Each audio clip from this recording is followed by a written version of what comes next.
Salut les investisseurs, bienvenue dans cette toute nouvelle vidéo. Il y a un peu plus d'un mois, je vous sortais mon top 5 des actions à surveiller en février 2021. Maintenant, ça fait un peu plus d'un mois que la vidéo est sortie. Elle a eu plus de 17 500 vues, donc un grand merci à tous. Merci à tous ceux qui ont regardé la vidéo. Maintenant, on est un mois plus tard. Que s'est-il passé avec ces 5 actions? Sont-elles dans le rouge, dans le vert? On va voir tout ça dans cette vidéo. Et vous êtes nombreux également à me poser des questions sur NIO. Ils ont publié leurs résultats de l'année 2020 il y a très peu de temps et l'action est en train de chuter. Alors que se passe-t-il exactement avec NIO? On va également parler de la pénurie de puces électroniques qui va affecter le marché des véhicules électriques. Juste avant de commencer, je vais vous demander de mettre un gros pouce bleu pour aider l'algorithme de YouTube à mettre en avant cette vidéo. Abonnez-vous à la chaîne si ce n'est pas encore fait. Objectif 10 000 abonnés avant la fin de l'année les amis. Dès que c'est fait, on passe au contenu de la vidéo. C'est parti.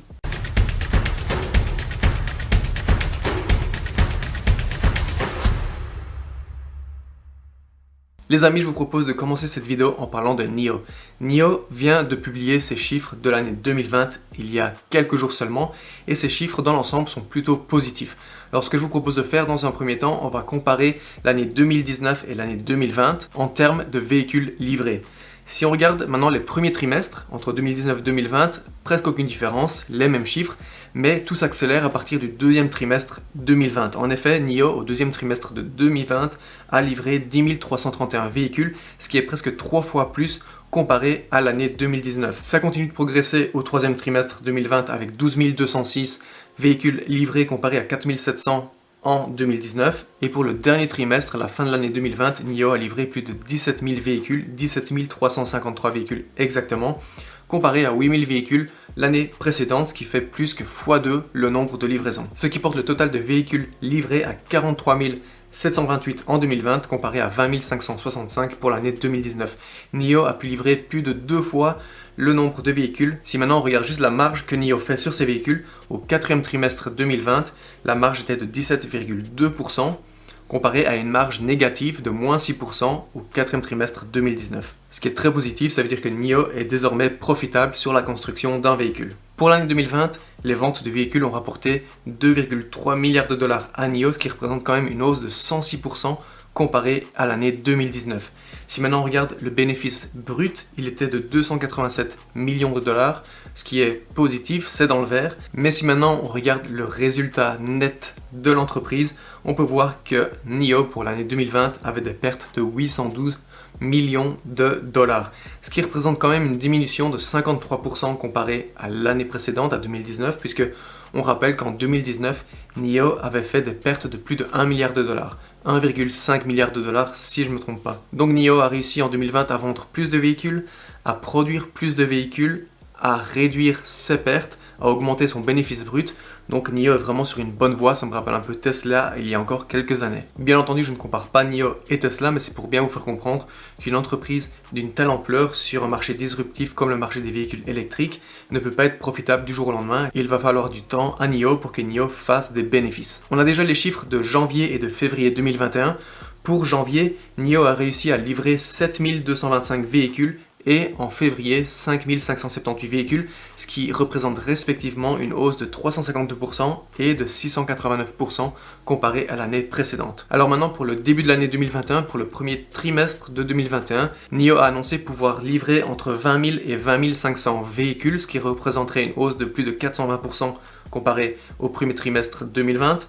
En ce qui concerne les revenus, NIO chiffre ses revenus pour le premier trimestre 2021 à 1,1 milliard de dollars, ce qui représenterait une hausse de plus de 440% comparé aux revenus du premier trimestre 2020. Alors vous devez sûrement vous demander comment est-ce que ça se fait que NIO a annoncé des résultats assez positifs, des résultats en pleine progression comparé à 2019.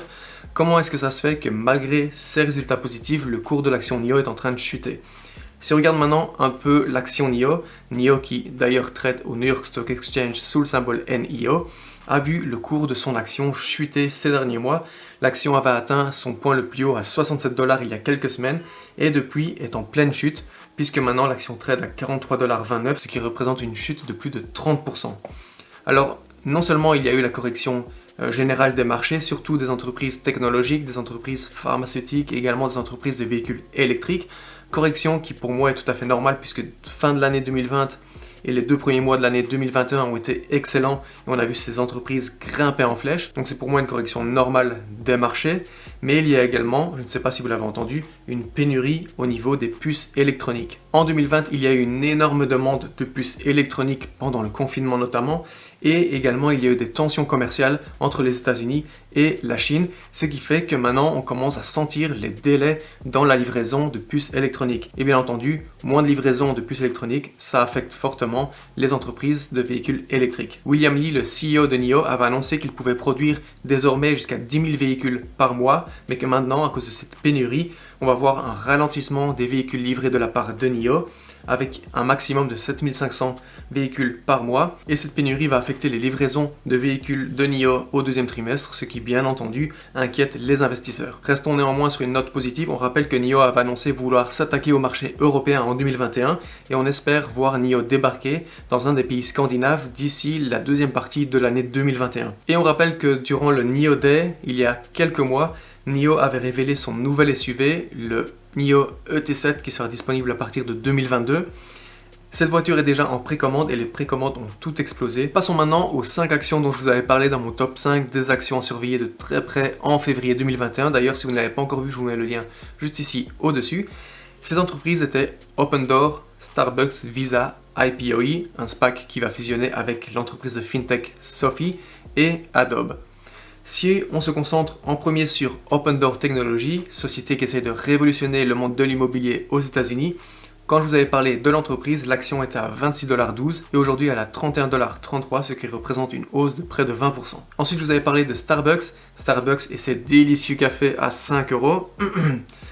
L'action était à 96,80$ quand je vous en avais parlé. Aujourd'hui, elle est à 107,2$, ce qui représente une hausse de 10,7%. Ensuite, il y avait Visa, le géant des paiements, à 193,25$ quand je vous en avais parlé. Et aujourd'hui, l'action trade à 215,77$, une hausse de 11,6%. IPOE, c'était le SPAC, un SPAC de Shamat. SPAC qui va fusionner avec l'entreprise de fintech Sophie, une entreprise révolutionnaire qui permet aux Américains de gérer toutes leurs finances dans une seule et même application. Avec cette application, les Américains pourront investir en bourse, faire un prêt étudiant, un prêt immobilier, peu importe, gérer leur compte en banque, envoyer de l'argent, vraiment tout faire en une seule application. Je vous avais parlé de ce SPAC quand le SPAC était à 25,14$.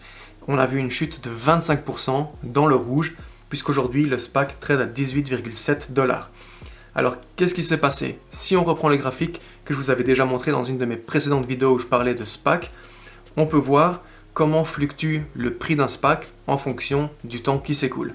Alors, au tout début, comme vous le savez, un SPAC commence à 10$ la plupart du temps et ne descend jamais en dessous de 10$, c'est le prix plancher. L'action trade aux alentours des 10, 11, 12$ tant qu'il n'y a aucune annonce de fait, et c'était le cas pour IPOE. L'entreprise est aux alentours des 12$, et le jour de l'annonce comme quoi elle allait fusionner avec Sophie, l'action en une seule journée est passée de 12$ à 17$. Ensuite, qu'est-ce qui se passe? Une fois que le hype s'est dissipé, que tout le monde sait que l'entreprise va fusionner, il y a un déclin, une chute du cours de l'action. C'est ce qu'on a pu voir ici, et c'est ce qui s'est passé entre le moment où je vous ai parlé de IPOE et aujourd'hui. Chute de 25%, et ça s'est calmé, maintenant ça stagne aux alentours des 17-18$, et ça va stagner à ce niveau jusqu'à ce qu'il y ait une annonce avec une date officielle pour cette fusion. À ce moment-là, on va revoir le prix de l'action grimper en flèche, et ensuite, comme presque tous les SPAC, dès que l'acquisition ou la fusion se fera, on reverra le prix de l'action chuter à nouveau. Donc là, ce qui se passe avec IPOE, c'est qu'on est ici dans le creux, juste ici comme vous le voyez ici à l'écran, et on est dans l'attente d'une date officielle. Dès qu'on va avoir cette date, on va revoir le prix de IPOE grimper en flèche à nouveau. Et la cinquième entreprise dont je vous avais parlé, c'était énorme entreprise technologique Adobe. Elle était à 458,7$ quand je vous en avais parlé. Aujourd'hui, elle est à 466,5$. Une petite hausse de 1,7%. Si maintenant on fait la moyenne de ces 5 actions dont je vous avais parlé, alors évidemment, Sophie et IPOE ont fortement impacté cette moyenne. On est sur une moyenne positive de 3,74% sur un seul mois, on le rappelle, ce qui est beaucoup plus que mes 0,5% par an dans ma banque. Est-ce que après que j'ai sorti mon top 5 des actions de février, vous avez acheté une de ces 5 actions? Si oui, dites-moi lesquelles ici en dessous dans les commentaires. Je me ferai un grand plaisir comme d'habitude de discuter avec vous. On arrive tout doucement vers la fin de cette vidéo, donc mettez un gros pouce bleu si la vidéo vous a plu. Si vous n'êtes pas encore abonné à la chaîne, n'hésitez pas à vous abonner. On n'oublie pas, objectif 10 000 abonnés avant la fin de l'année. Activez également les notifications pour ne plus manquer mes prochaines vidéos. Et en attendant la prochaine vidéo, je vous dis salut, ciao ciao.